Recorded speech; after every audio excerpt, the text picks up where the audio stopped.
தந்தை மகன் தூய ஆவியாரின் பெயராலே.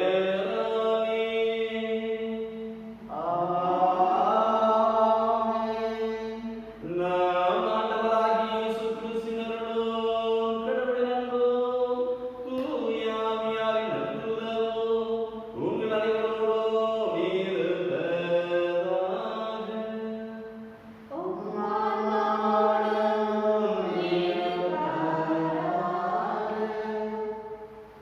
அன்புக்குரிய இறை மக்களே, இன்றைய நாளில் நமது ஆண்டவர் இயேசுவினுடைய விண்ணேற்ற திருவிழாவை நாம் கொண்டாடுகின்றோம்.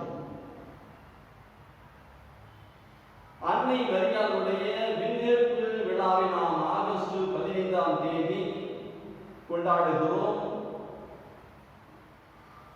இன்றைய நாளில் ஆண்டவர் இயேசு கிறிஸ்துவினுடைய விண்ணேற்ற திருவிழாவை நாம் கொண்டாடுகிறோம்.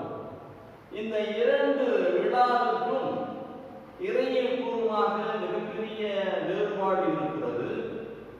அன்னை மரியாள் நம்மை போல வாழ்ந்தாலும் இறைவனுடைய மாட்சியை பெறுவதற்கு தன்னை தகுதியாக்கிக் கொண்டார். இறைவனுடைய வல்லமையை பயன்படுத்திக் கொண்டார். எனவே இறைவன் அவரை விண்ணகத்துக்குள் ஏற்றுக்கொண்டார். இன்றைய நாளில் ஆண்டவர் இயேசு இறைவனிடமிருந்து இறைவனாக நம்மை சந்திக்க வந்தார். அவரே சொல்லுகிறார், என் தந்தையிடமிருந்து நான் இந்த உலகிற்கு வந்தேன், இப்பொழுது இந்த உலகை விட்டு தந்தையிடம் செல்கிறேன். எனவே அவராகவே ஏறி செல்வதுதான் விண்ணேற்றம். எனவே இன்றைய நாளிலே ஆண்டவர் இயேசு கிறிஸ்து நம்முடைய இழிநிலையை விட்டு விலகிச் செல்வதற்காக அல்ல, மாறாக நமது தடையும் தலைவருமாகிய ஆண்டவர் இயேசு கிறிஸ்து நமக்கு முன்பாக தான் வந்த இடத்திற்கு இறை மாட்சிமைக்கு செல்கிறார். அவருடைய உறுப்புகளான நாம் அவரை போல அந்த மாட்சிமைக்கு மீண்டுமாக செல்ல வேண்டும். வாழ்க்கையினுடைய குறிக்கோளும் கேள்வியும் எதுவென்று சொன்னால், நாம் எங்கிருந்து வந்தோம், எங்கே செல்கிறோம் என்பதுதான். எனவே இதை நாம் புரிந்து கொண்டால், இதற்கு சரியான விடை தெரிந்துவிட்டால் நம்முடைய வாழ்க்கையினுடைய குறிக்கோள் நிறைவடையும். முழுமையிலிருந்து மாட்சியிலிருந்து இறைவனிடத்திலிருந்து நாம் வந்திருக்கிறோம். இடைக்காலத்திலே அந்த முழுமையை மாட்சியை இழந்து விடாதபடிக்கு முழுமையான இறைவனிடத்திலே சென்று சேர நாம் ஆயத்தம் செய்ய வேண்டும். எனவே அந்த ஆயத்த காலம் தான் ஆண்டவர் இயேசு கிறிஸ்து தன்னுடைய உயிர்ப்பிலிருந்து விண்ணேற்பு வரை இடைப்பட்ட 40 நாட்களை கொடுத்த காலம். அந்த காலத்தின் நிறைவில் நாம் இருக்கின்றோம். இன்றைய நாளிலே நாம் எவ்வாறு நம்மை ஆயத்தம் செய்து கொண்டிருக்கிறோம்? இன்றைய நம்முடைய வழிபாட்டு வரக்கூடிய இறைவார்த்தைகள் வழியாக இறைவன் நமக்கு துணை புரியும்படியாக, அவருடைய மாட்சிமையை புரிந்து கொள்ள ஆசிரியர் அளிக்கும்படியாக நாம் தொடர்ந்து மன்றாடுவோம். அன்பு உறவுகளே, சகோதர சகோதரிகளே, தூய மறை நிகழ்வுகளை கொண்டாட நாம் தகுதி பெறும்போது நாம் பாவங்களை ஏற்றுக்கொள்வோம்.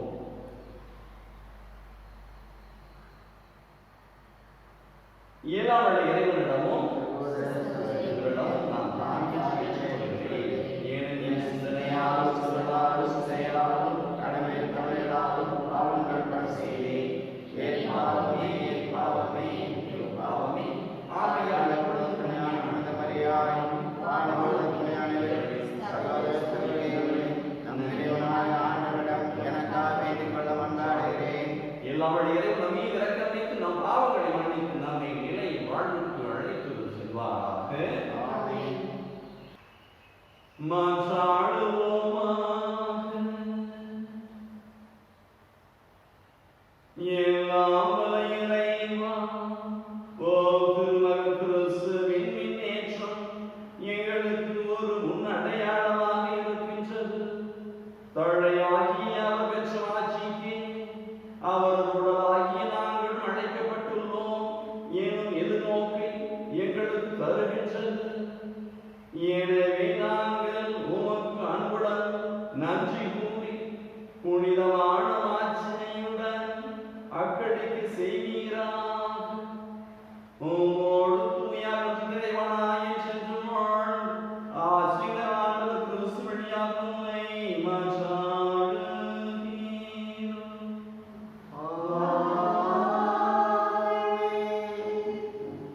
மத்தேயு எழுதிய தூய நற்செய்தியிலிருந்து வாசகம். ஆண்டவரே, மாட்சி உமக்கே. அதிகாரம் 28 இறைவார்த்தைகள் 16 தொடங்கி 20 முடிய.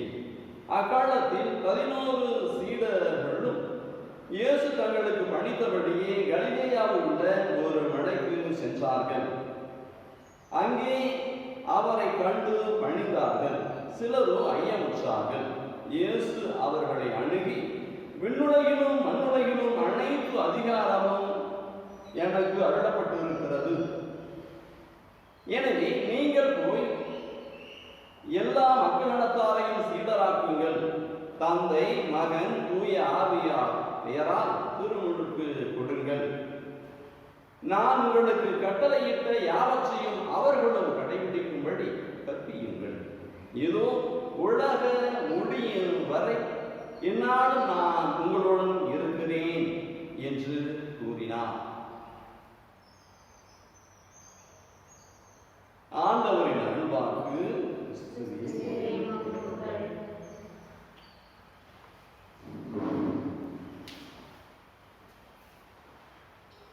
ஆண்டவர் இயேசுவின் மாட்சி மிகுந்த விண்ணேற்ற திருவிழாவில் இறைவாக்கை வாசித்து தியானித்து இதனுடைய வல்லமையை நாம் இரண்டர கலக்க முயற்சிப்போம்.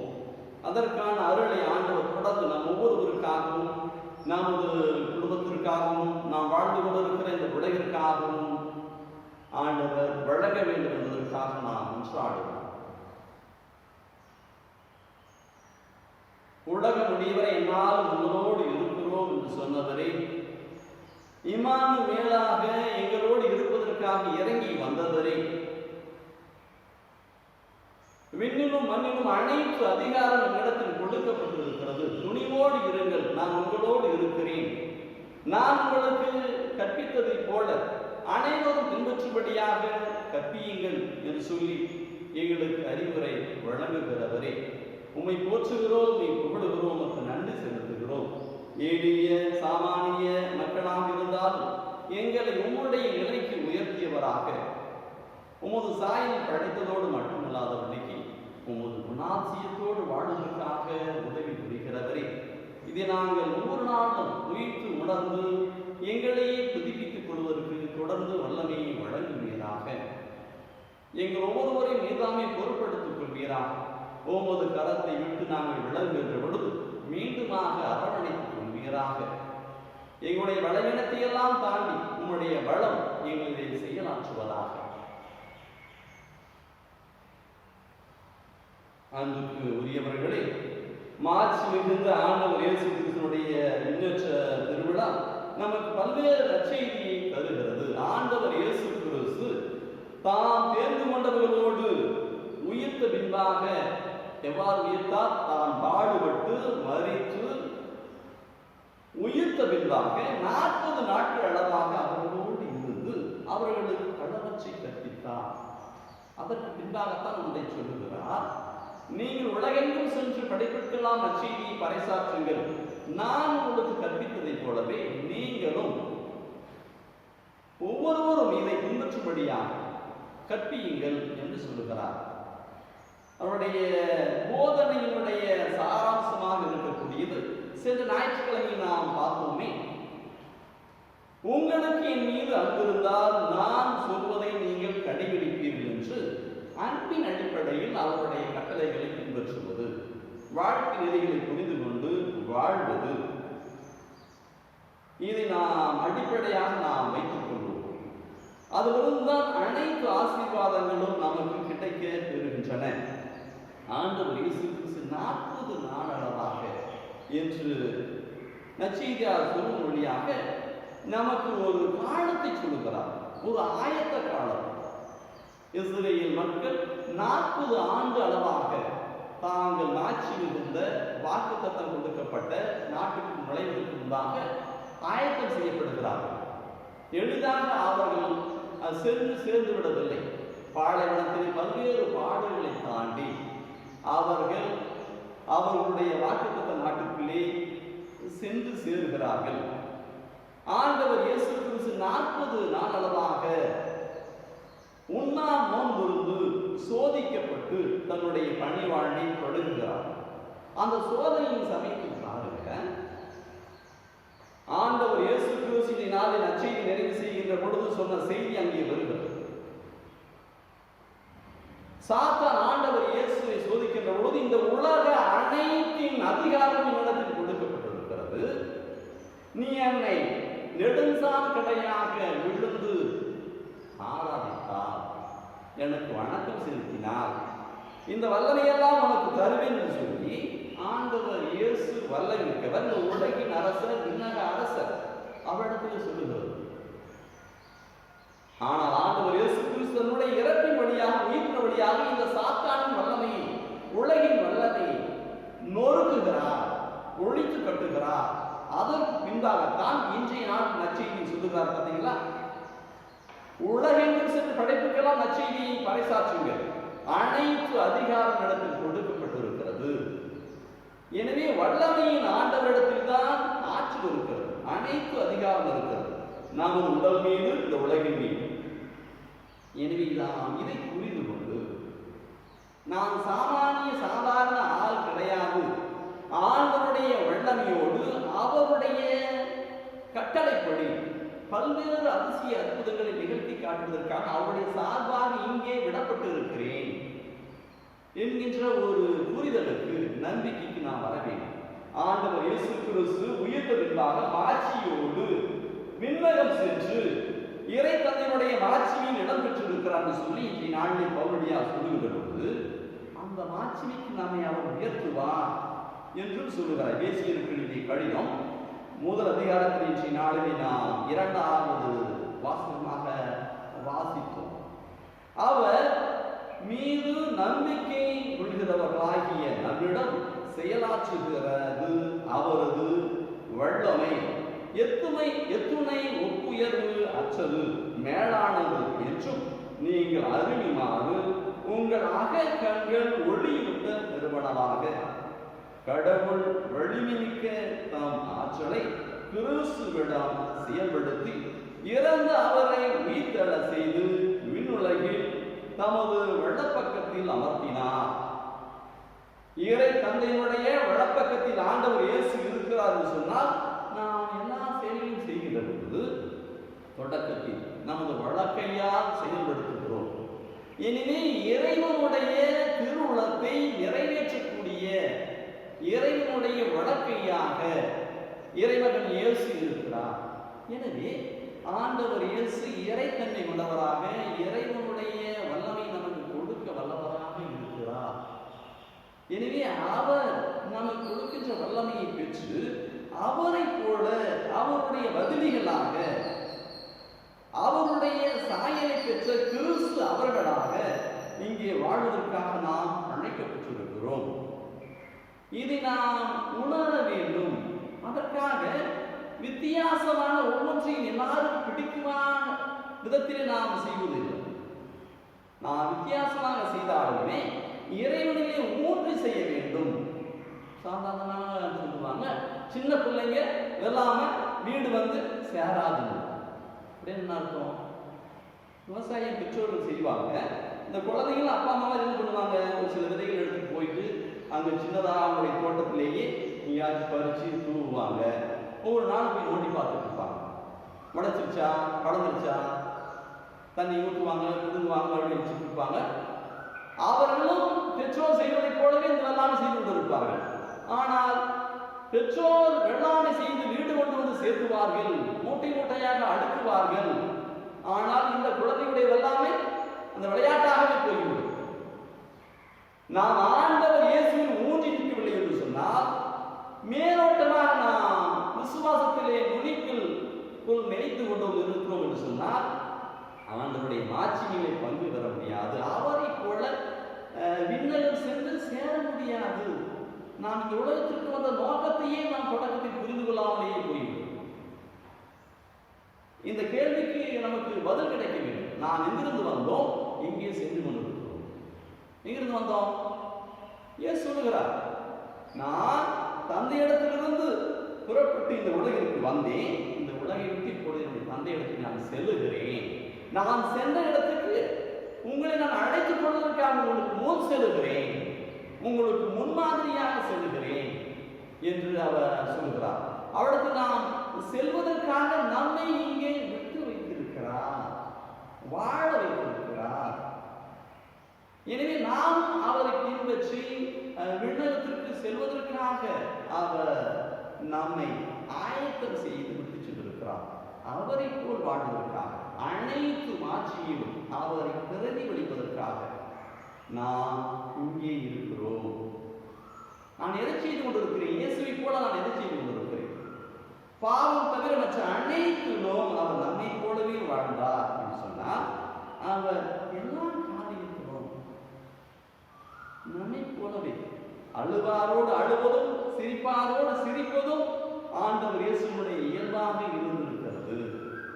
நானும் கூட எப்படி வாழ்ந்து கொண்டிருக்கிறேன்? என்னுடைய வல்லமையை, என்னுடைய வாழ்க்கையை நான் எப்படி செலவிட்டுக் கொண்டிருக்கிறேன்?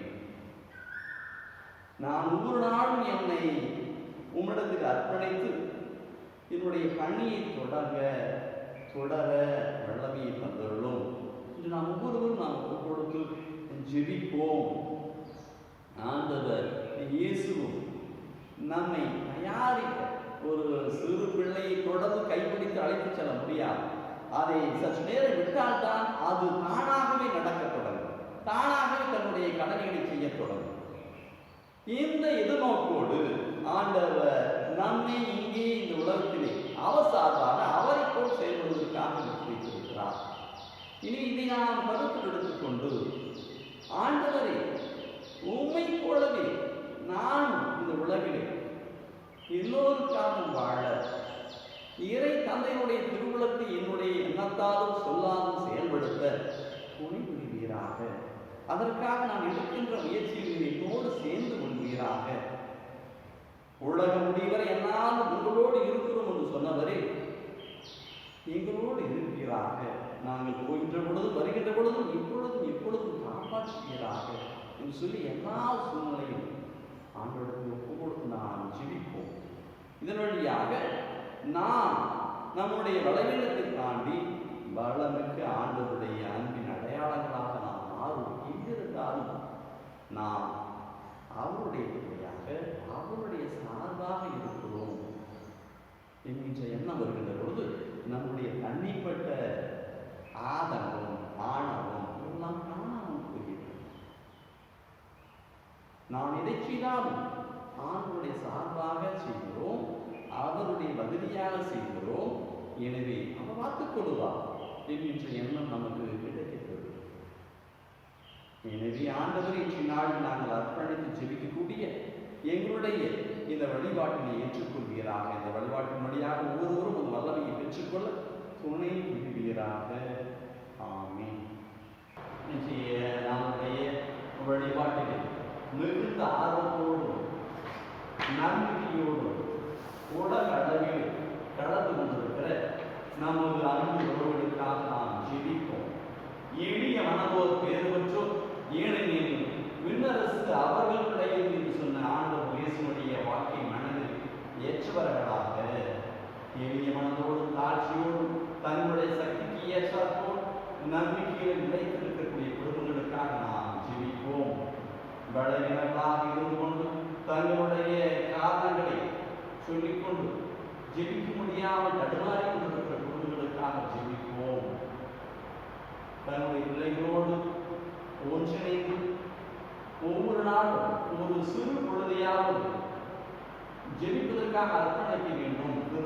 ஜெபமாடி ஜெபிப்பது, இறைவார்த்தையை வாசிப்பது, இறைவார்த்தையை பகிர்ந்து கொள்வது என்கின்ற இந்த முயற்சியில் இந்த காலத்திலாவது நாம் இறங்க வேண்டும் என்கின்ற எண்ணத்தை ஆண்டவருடைய ஆவியானவர் வழங்க வேண்டும் என்பதற்காக நாம் ஜெபிப்போம். அன்பு மக்களே, அருமை சகோதர சகோதரிகளே, இந்த காலத்தை ஆண்டவர் கொடுத்த உரிய காலம் என்று நினைத்து நம்முடைய விசுவாச வாழ்க்கையை புதுப்பித்துக் கொள்வோம். நம்முடைய நம்பிக்கையை நாம் வளர்த்துக் கொள்வோம். நாம் உறுதியோடு இருப்பது, நமது வாழ்க்கை செயல்பாடுகளை நாம் செயல்படுத்துவது, நம்மீதும் நமது வாழ்க்கை சூழல் மீதும் நம்முடைய சக சகோதர சகோதரிகள் மீதும் நம்பிக்கை இருக்க வேண்டும். நாம் நம்பிக்கை இழக்கின்றோம். பொழுது வாழ்க்கை பொருளற்று அர்த்தமற்று போகும். எனவே நம்பிக்கை தருகின்ற ஆண்டவர் மீது நம்பிக்கை கொண்டவர்களாக ஒவ்வொரு நாளும் நாம் ஜெபிப்போம். பெற்றோர்களும் பெரியவர்களும் நமது பிள்ளைகளுக்கு முடிந்தவரை முன்னுதாரணமாக இருக்க முயற்சிப்போம். இந்த உலக சோதனை மிகுந்த காலகட்டத்திலே இந்த ஓய்வான நேரமெல்லாம் சாத்தானின் காலமாக மாறிக்கொண்டிருக்கிறது.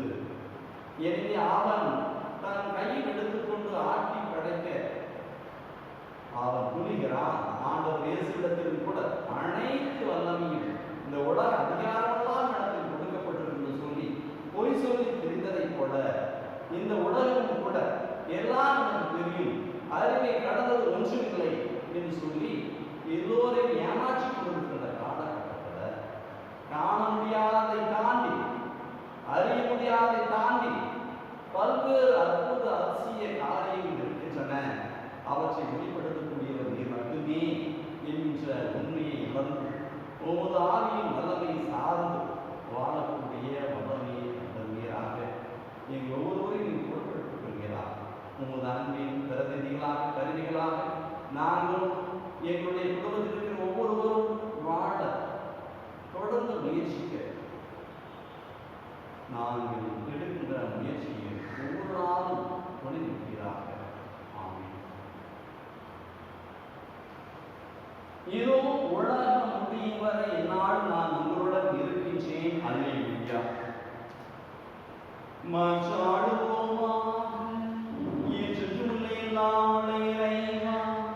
இவ்வுலகில் இருக்கும் நாங்கள் விண்ணக மறைநிகழ்வுகளை கொண்டாட அருள்கின்றி எங்கள் இயல்போடு இணைக்கப்பட்டுள்ள இடத்திற்கு எமது கிறிஸ்துவ பற்றன்பு என்னை இட்டுச் செல்ல அருள்வீரா. எங்கள் ஆண்டவராய் கிறிஸ்து வழியாக உம்மை மன்றாடுகிறோம்.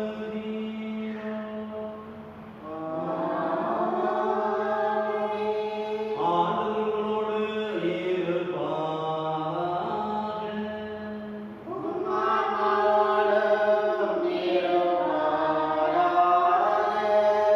எல்லாம் வல்ல அன்பு இறைவன் தந்தை மகன் தூய ஆவியானவருக்கு ஆசீர் அருள்வாராக.